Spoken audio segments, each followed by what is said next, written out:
As a player, how would you feel you would approach it? Because what we have in the game is we have 3 tiers. You know, we have the top tier, which is sort of the pinnacle of motorsport, and a few series below that.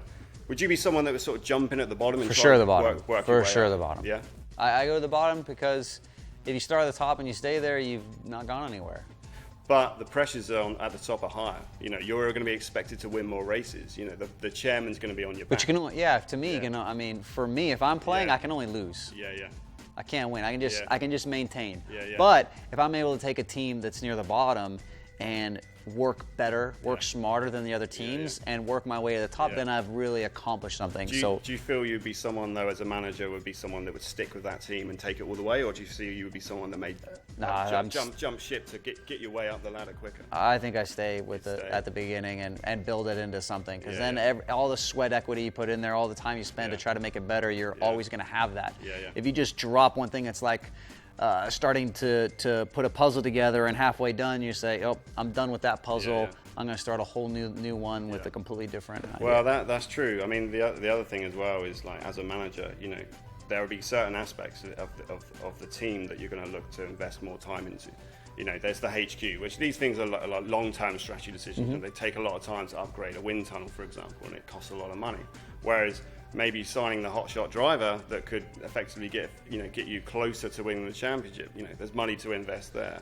Would you be someone that would sort of like try find the quick, cheaper option, or would you be someone that's looking for the long term with the team? I'm going to look for the biggest hitters. So I'm gonna work on the things that are harder to replace. It's easy to replace a driver. It's hard to replace a wind tunnel. Yeah, that's true. Yeah, that is true. And are you be someone that's looking for like young drivers, bring them up, or are you going to be thinking about finding some already sort of? I think at the top of my head, I'm going to pick one young driver, one experienced guy, and I'm going to start putting all my money into HQ, wind tunnels, development.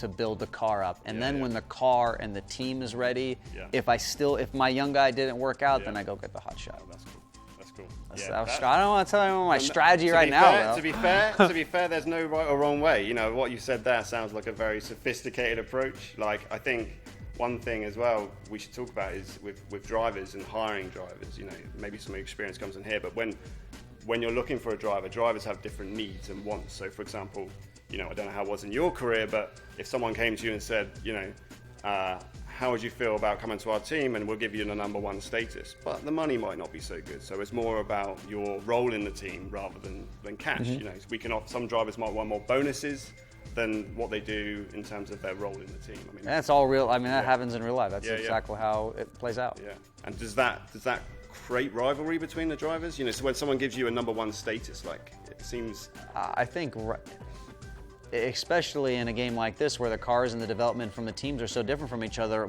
all of the racing and rival really is based on the team. So to have drivers whose personalities work together to where that rivalry is healthy and pushes the team forward is super important. I mean, you have to have teammates who get along long term to be successful. That's great, because that is exactly what happens in the game. One thing that's big in the game at the moment, which we're trying to push a bit more, which happens in real racing, is that when you're developing parts, you know, as a team manager, there's an opportunity to find that grey area, you know, push the boundaries a little bit with the parts, and, you know, there's a bit of risk associated with maybe developing a new rear wing. I mean, is there any sort of experiences you've had where, you know, maybe in racing that you knew that there was some sort of risk involved with a part, and there was a chance you might get found out at the end of the sort of race weekend, or is there anything like that? Well, I think that's all the teams are always pushing every boundary that's possible, right? And, you know, this becomes apparent when the regulations come out and they introduce a new rule. And, you know, normally when they do that, it's because someone has kind of found some gray area and exploited it, and then they say, okay, there's a rule, you can't do that anymore. And then it's gone. So the risk there is, do you spend the time and the money going down a path of developing something that eventually, when they do find out you're doing it, they're just going to make a rule that is black and white and says you can't do it. And you've just poured all that time and money down this path. I mean, that's the give and take of a real race team and how they work. That's exactly what happens in the game. Motorsport Manager. Take control.